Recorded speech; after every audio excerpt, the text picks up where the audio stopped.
सुभाष पालेकर कृषि जन आंदोलन के माध्यम से हमारी कल से 6 दिन की शिवार फ्री यानी सर्वोत्तम कृषि पर्यटन स्थल देखने का शुरुआत हुआ है।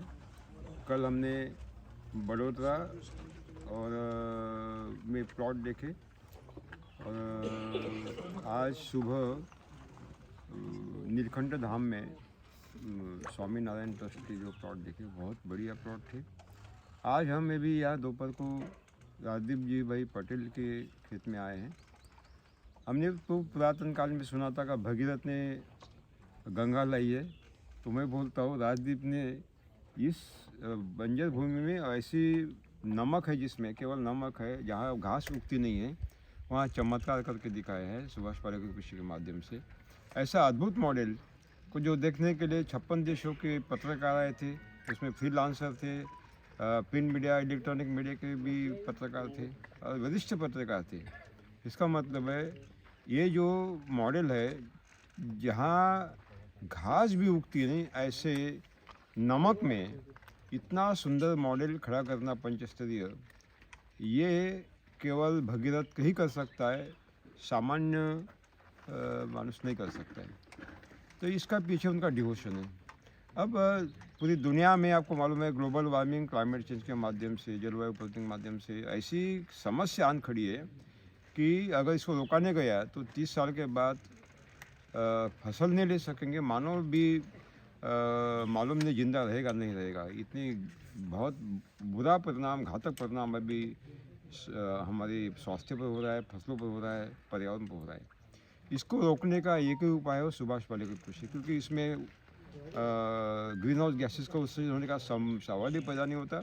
उल्टा रासायनिक और जैविक कृषि में, ऑर्गेनिक फार्मिंग में सबसे ज़्यादा उत्सर्जन होता है, ग्लोबल वार्मिंग वो ज़्यादा बढ़ाते हैं। तो यहाँ के जो लोग हैं या सरस के या ज़िले के पूरे, उनका एक आदर्श मिलता है राजदीप जी के यहाँ आकर अपने विचारों को बदलने का। जो मॉडल है सीइंग इज बिलीविंग, जो आप देखते हैं वो मानते हैं, जो नहीं देखते केवल बातें बनाते हैं। ये कागजी पंडित वो केवल बातें बनाते, उनका मॉडल कहीं नहीं होता। जैसे ऑर्गेनिक वाले गो आधारित कृषि है, गो आधारित प्राकृतिक कृषि है, तो यहाँ प्रत्यक्ष देखकर सब बदल जाता है।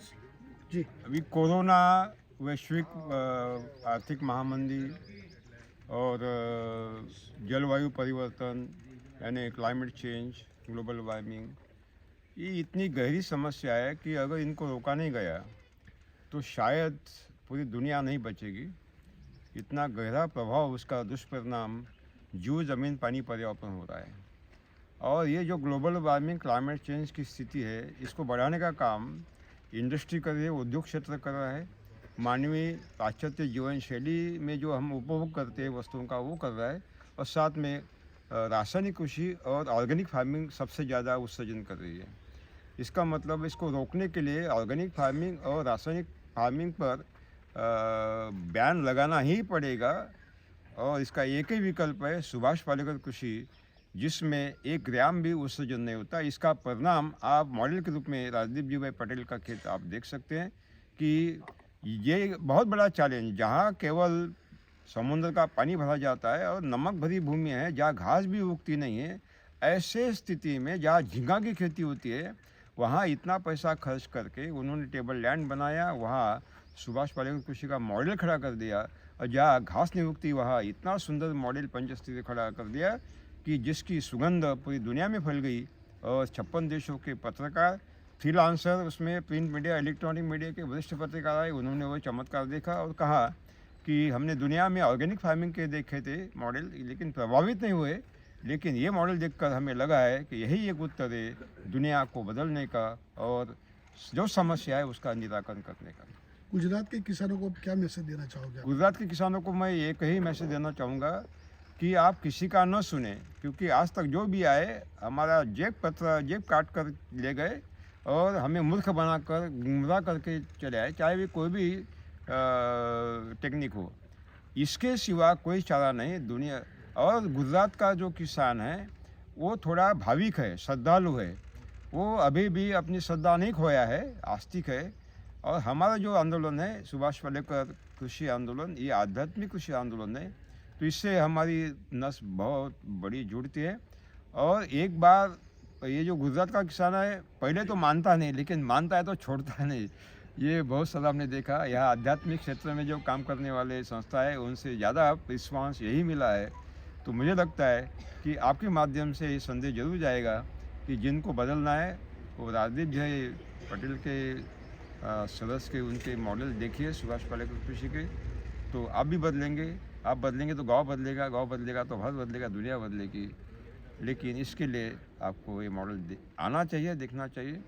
सरकार के माध्यम से जो प्रयास हो रहे हैं वो मुझे लगता है कि वो संभ्रम है, सरकार क्लैरिटी नहीं है।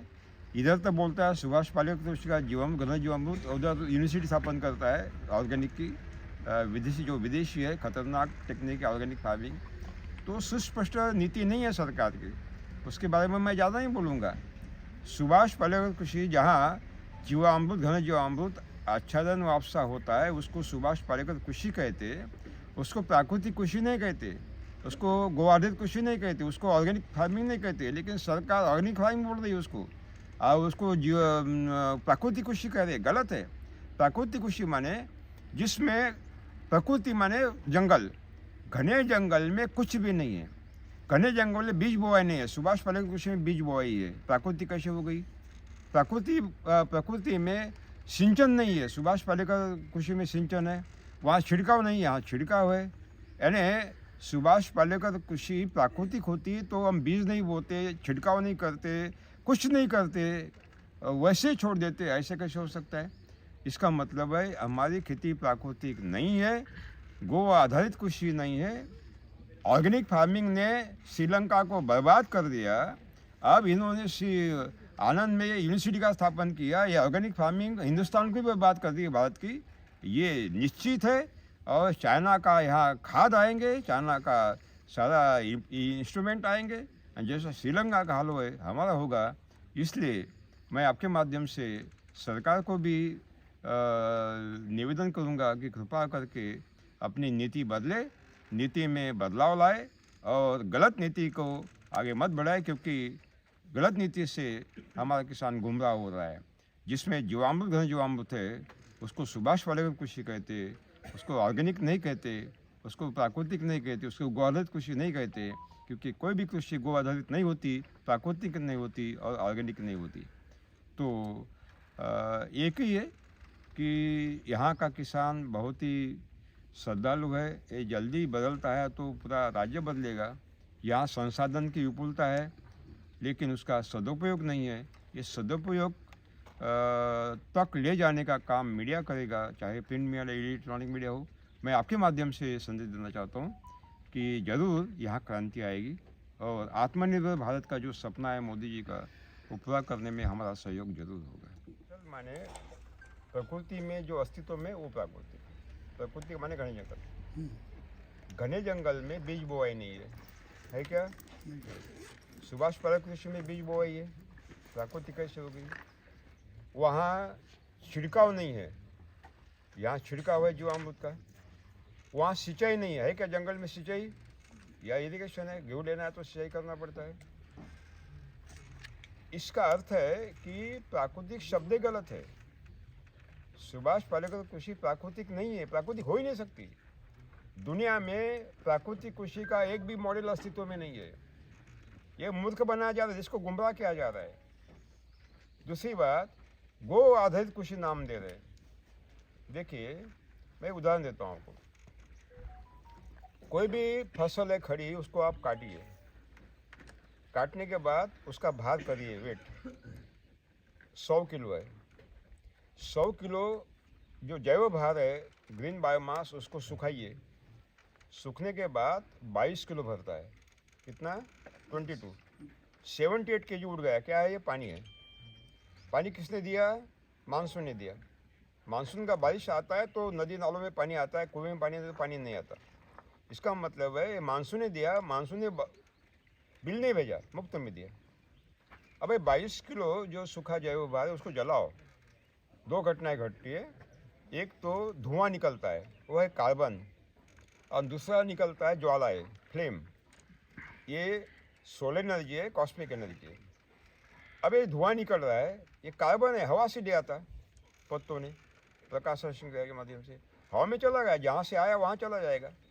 यानी कार्बन हवा ने दिया, पैसे मुफ्त में भेजा, बिल भेजेगा नहीं, वो तो मुफ्त में।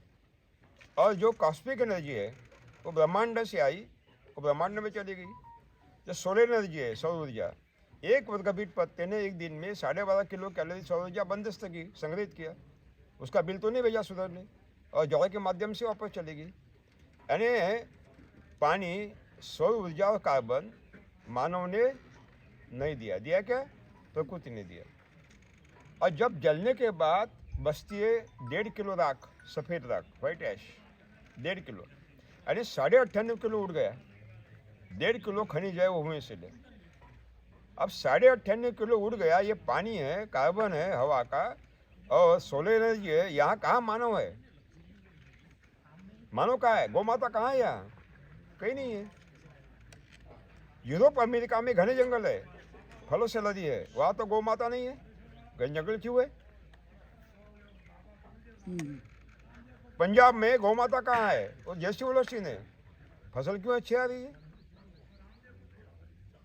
इसका अर्थ है कि गौ आधारित किसी भी शब्द गलत है, गलत है। कई अस्तित्व नहीं, मानव का अस्तित्व नहीं, गौ माता का कैसे अस्तित्व आएगा? अस्तित्व कब है? 2 बाजू में। जब देशी गौ माता का गोबर नीचे गिरता है, वो गोबर भूमि में फैलता है। उस गोबर में 1 ग्राम में 300 करोड़ जीवाणु होते हैं, सूक्ष्म जीवाणु, और ये ह्यूमस बनाते हैं। ह्यूमस माने जड़ों का खाद्य बनाते हैं, और खाद्य में से उनको खाद्य मिलता है, न्यूट्रिएंट मिलते हैं। यानी हम अगर शाकाहारी है तो हमारी माँ वनस्पति है, क्योंकि हमें वो वनस्पति खाना खिलाती है। वनस्पति की माँ भूमाता है, कि भूमाता से वो क्या उठाता है? खाद्य उठाता है। भूमाता उसको खिलाती है, और भूमाता को सजीव करने का काम गौ माता करती है। 1 ग्राम में 300 करोड़ जीवाणु, यानी गौ माता का गोबर सजीव बनाता है। फसलों में गौ माता नहीं है। गौ माता का सीधा संबंध बैलों से है। देशी गौ माता जो दूध देती है वो मानव के लिए नहीं, बछड़े के लिए देती है। आप जबरन पीते धोते हो, वो तो अत्याचार करते हो माँ पर। यही गिर, यही थारपारकर, यही साहिवाल, ये रेड सिंधी जो अभी 25 लीटर दूध दे रही है, जब मानव नहीं था तो ये थी। जब मानव नहीं था पहले गाय आई। अब बछड़ा को जितना चाहिए उतना ही दूध वो पैदा करती थी। आप नहीं हो तो पशु आहार के लालच में वो दूध दे रही है। पशु आहार बंद कर दीजिए, इंजेक्शन देना बंद कर दीजिए, कितना दूध दे मालूम है आपको? इसका अर्थ है कि इस प्रकृति में, इस फसलों में, कृषि में गौ माता का अप्रत्यक्ष संबंध भूमि को सजीव बनाने का है, प्रत्यक्ष संबंध बैला का है। जब ये भस्मासुर ट्रैक्टर नहीं था तो बैलों से खेती होती थी हजारों सालों से। अब बैल देने वाली कौन होती थी? गौ माता होती थी। अब बोलती है बैलों से खेती करो। अब ये बैलों से खेती करो, गौ माता बोलती है इनके घर में ट्रैक्टर है। गौ माता की जय करने वालों के ट्रैक्टर से खेती हो रही है उनकी, तो ये भक्त है क्या? अब गोबर, देशी गौ माता गोबर नीचे गिरता है, वो बोलते हैं कि मेरा गोबर भूमि पर जाना चाहिए, क्योंकि 1 ग्राम गोबर में 300 करोड़ जीवाणु, सभी प्रकार के जीवाणु। क्यों? क्योंकि वो आहार बनाते हैं जड़ों का, ये जीवाणु, इसलिए भगवान ने वो सब व्यवस्था की है। इसका अर्थ है कि गौ माता पहले आई, बाद में मानव आया। इसका अर्थ है गौ माता ईश्वर का देवदूत है। और गौ माता बोलते हैं मेरा गोबर है ऐसा है, वह भूमि में जाना चाहिए। उसमें से 50-60 जीवाणु अलग निकालकर गोकुप्रा अमृतम मत बनाइए। 5-6 जीवाणु प्रकार अलग निकालकर वेस्ट डिकम्पोजर मत बनाइए। अगर गोकुप्रा अमृतम की आवश्यकता होती तो गाय सीधा गोकुप्रा अमृतम देती ना, तो इतने जीवाणु क्यों देती? इसका अर्थ है गौ माता का आदेश है केवल जो मेरा गोबर है पूरा भूमि में जाना चाहिए, ताकि जितने जीवाणु मैं दे रही हूँ वो सभी ह्यूमस बनाने के में उनकी भूमिका है। 10, 20, 50, 60 नहीं। गौ माता का आदेश यही है कि जो गोबर है सीधा भूमि में जाए, उसमें से जीवाणु अलग न निकाले। और गोप्र अमृतम में आप जीवाणु अलग निकालते हो, वेजिटेबल अमृत जीवाणु अलग निकालते हो और उसका कल्चर बनाते हो। अरे ये तो आदेश का पालन नहीं है, गौ माता के विरोध में काम कर रहे हो, तो गो भक्त कैसे हो सकते? यानी ईश्वर की व्यवस्था के विरोध में से वो काम कर, और उसको ये आध्यात्म बोल रहे हैं और कुछ देशभक्ति बोल रहे हैं, ये गलत है। 120 साल रहता है हवा में कार्बन डाइऑक्साइड, ये ग्रीन हाउस गैस है जो ग्लोबल वार्मिंग बढ़ा। यानी ये ऑर्गेनिक फार्मिंग और गो आधारित कृषि सबसे ज़्यादा ग्लोबल वार्मिंग बढ़ा रही है। अभी तक विज्ञान है, विज्ञान भी नहीं मान रहे लोग। दूसरी बात, उसमें गोबर के खाद में कंपोस्ट, वर्मी कंपोस्ट में नाइट्रोजनस कंपाउंड्स होते हैं, नत्र संपृक्त संयुग, उसका विघटन एक्टिनोमाइसीटी जीवाणु करते हैं। कार्बोनिक कंपाउंड का विघटन भी एक्टिनोमाइसीटी जीवाणु करते हैं।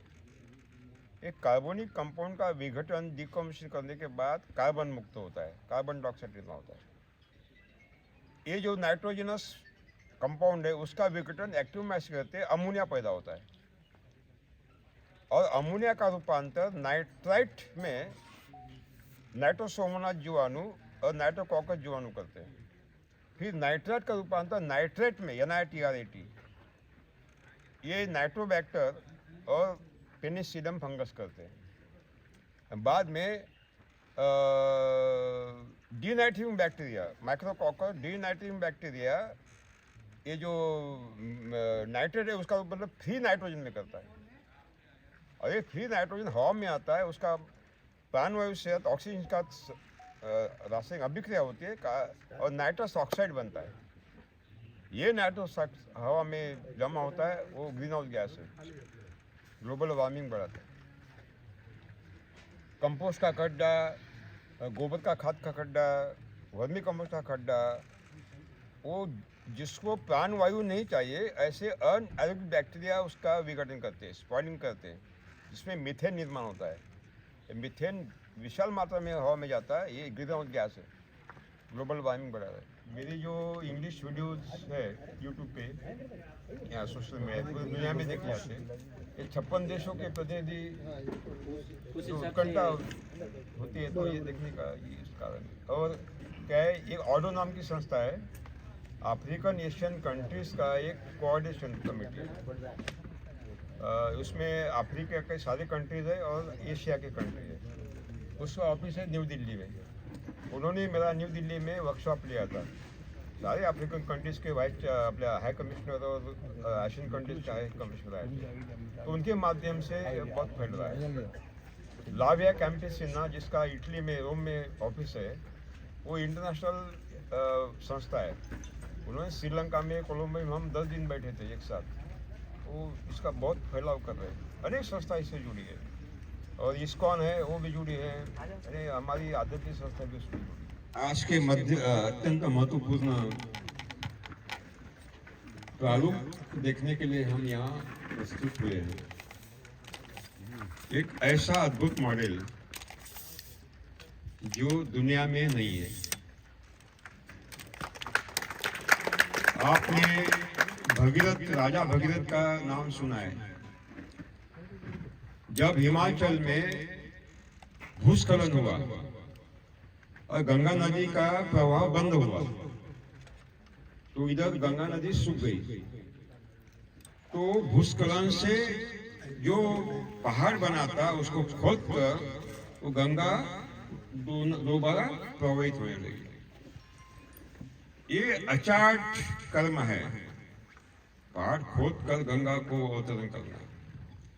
जहाँ झींगा की खेती होती है, जहाँ बारिश का पूरा खारा पानी भरा जाता है समुद्र का, जहाँ खेती का नाम ही नहीं लेते, वहाँ ये पूरा का पूरा चमत्कार खड़ा करना, वो भी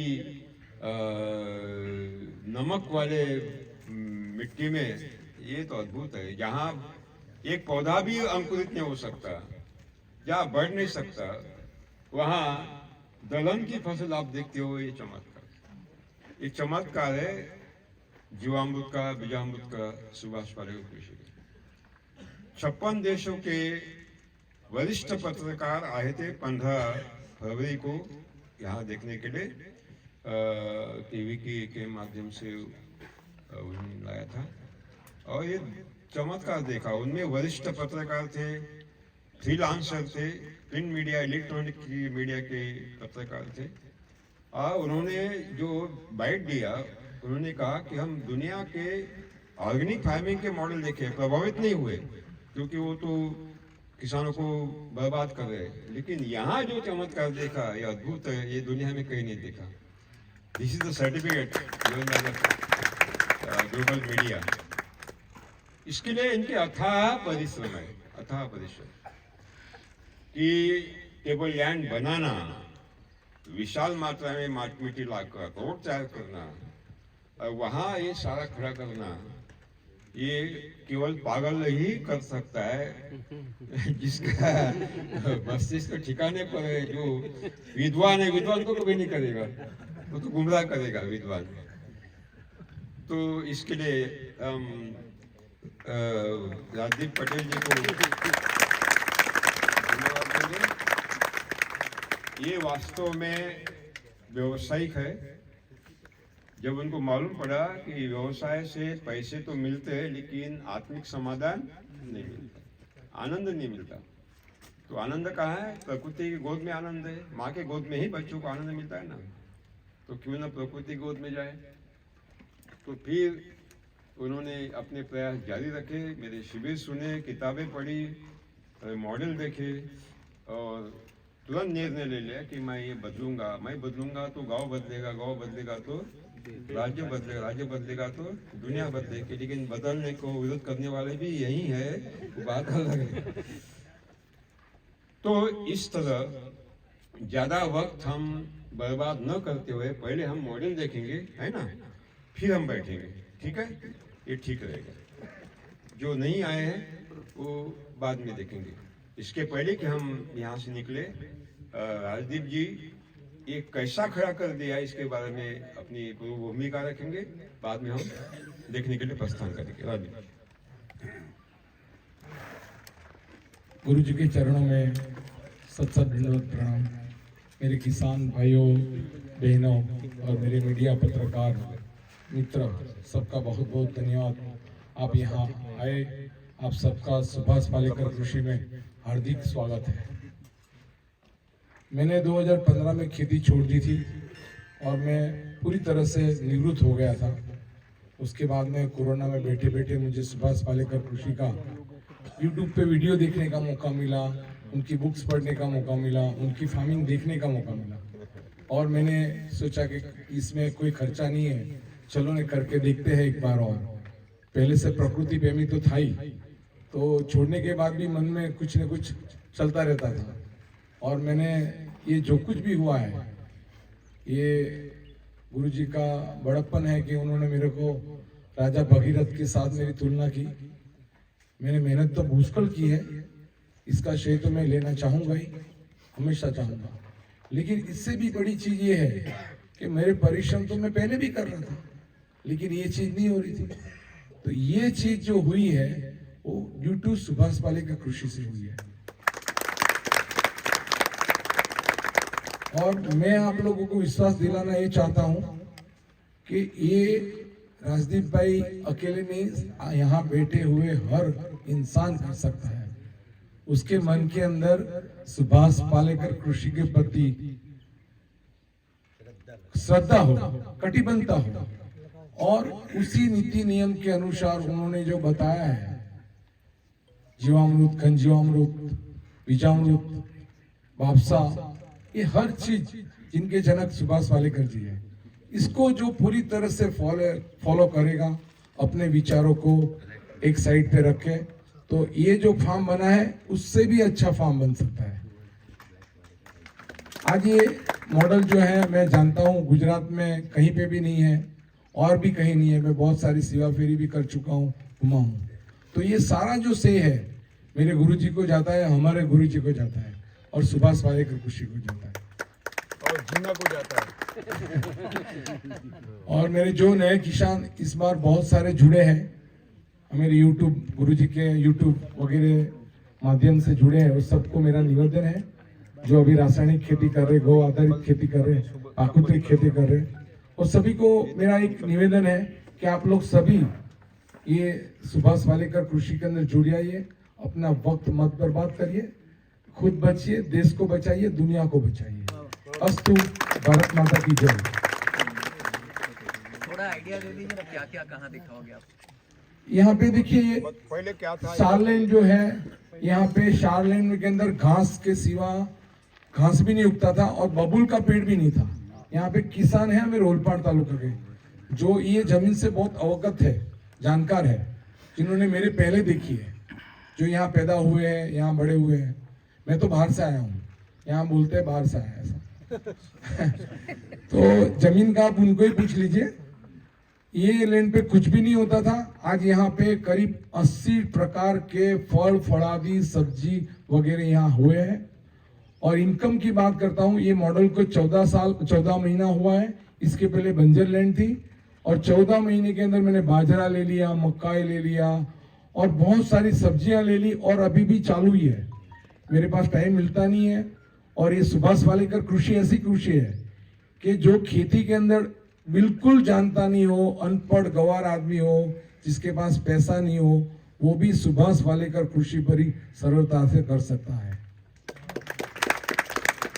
सुभाष पालेकर कृषि के अंदर आप मेरे को खेत से बाहर निकालने के बाद मैसेज भी करना और बताना। यहाँ मैंने, आप लोग आए उसके पहले बारिश के बाद अभी ट्रैक्टर चलाया, इसके पहले गुरुजी आए तब पानी डाला हुआ था, गुरुजी अंदर नहीं चल पाए थे, मेरे शिविर यात्री भी नहीं चल पाए। उसके बाद में अभी मेरे को लगा कि चलने में गुरुजी को दिक्कत पड़ेगी, इसीलिए उसको लेवल किया, टेबल किया। कुछ भी उसके सिवा अंदर काम नहीं किया है। कहीं लेबल लगा हो बोने की सिवा तो मुझे जरूर सब मैसेज करें और फोन करके बताएं। सुभाष पालेकर कृषि मतलब बिना लेबर की, बिना साथी किसानों की आप कर सकते ऐसी ये खेती है, खर्च बिना की खेती है। आप लोग सब मुझे दिखाइए कि इसमें आपने बोने के सिवा क्या खर्च किया है।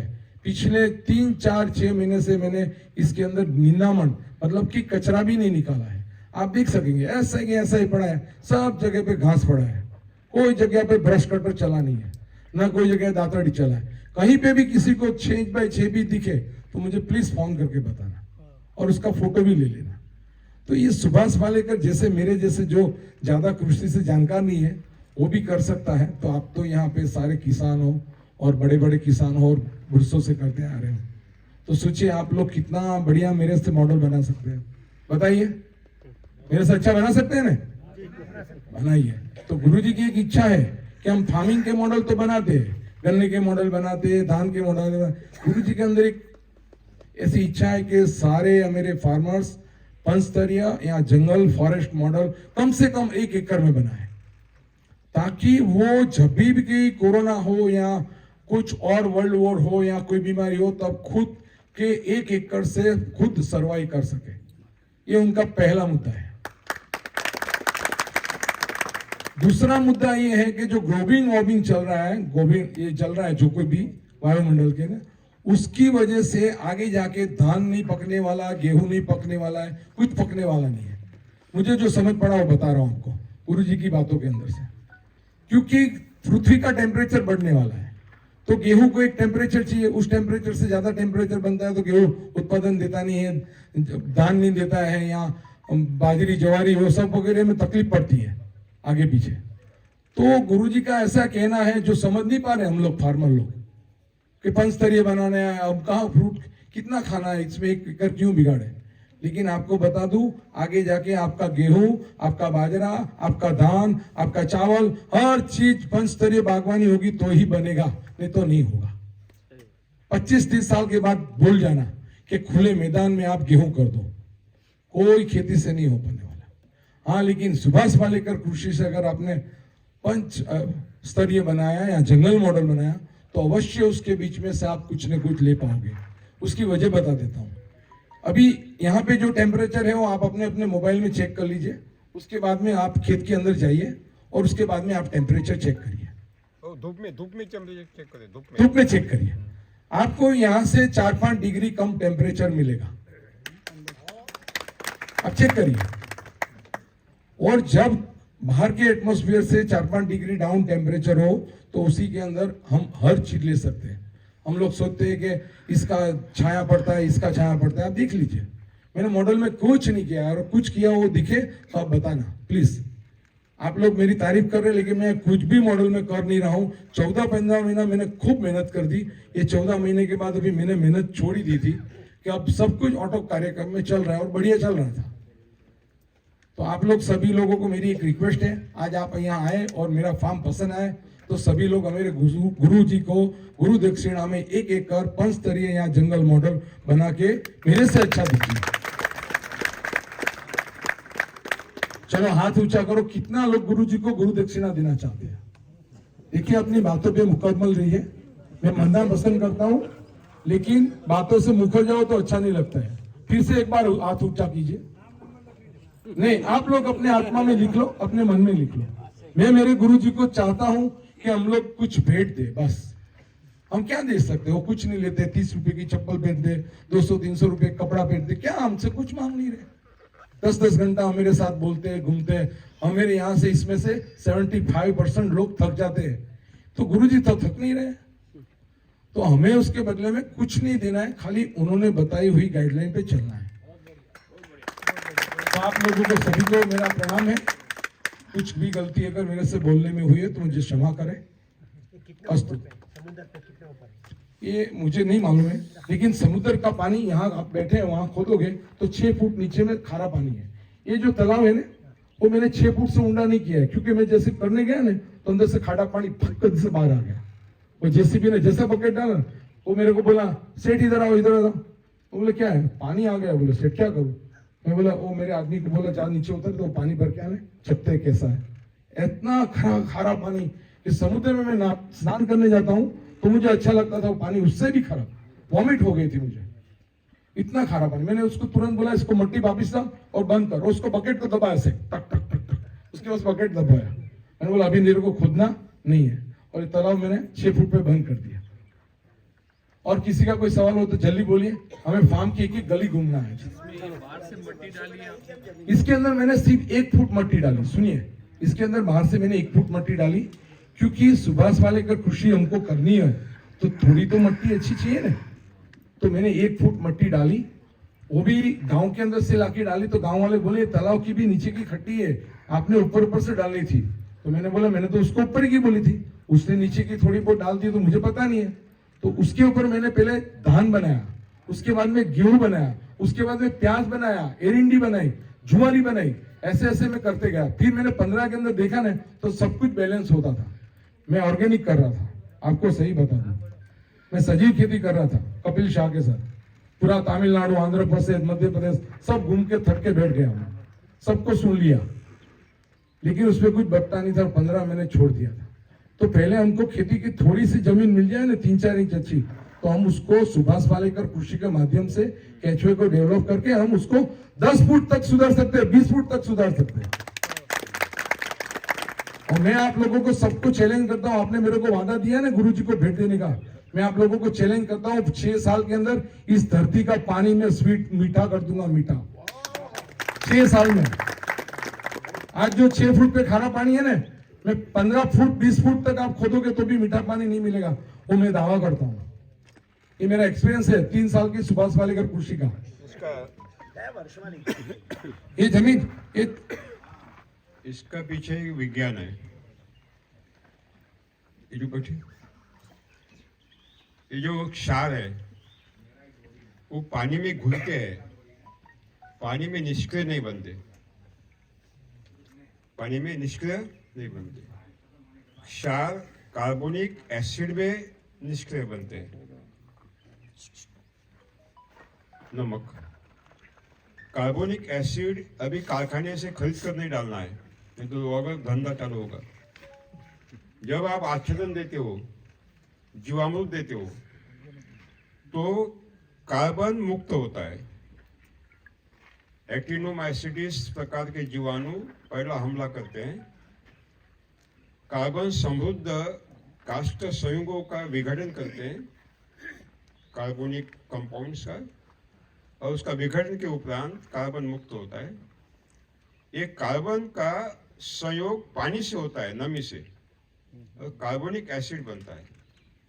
ये कार्बोनिक एसिड क्षार को न्यूट्रलाइज करता है और फिर हम देखते हैं कि क्षार कम हो रहे हैं, फसलें बढ़ रही है। सरल विधि है। ये केवल सुभाष पालेकर कृषि में होता है, बाकी अन्य किसी भी विधि में नहीं होता। ख्याल में रहे, नहीं होता। हमने सब प्रयोग करके देखे। तो ये पूरा विज्ञान है। दूसरी बात, हमारे जो पौधे हैं उनमें एक आनुवंशिक गुणवत्ता होती है, अपने को बदलती हुई परिस्थिति में ढालने का।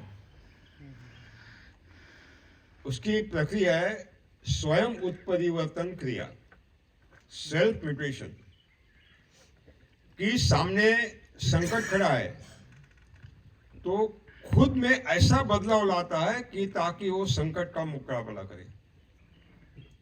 ये हर मानव में भी है, मानव में भी है, वनस्पतियों में है।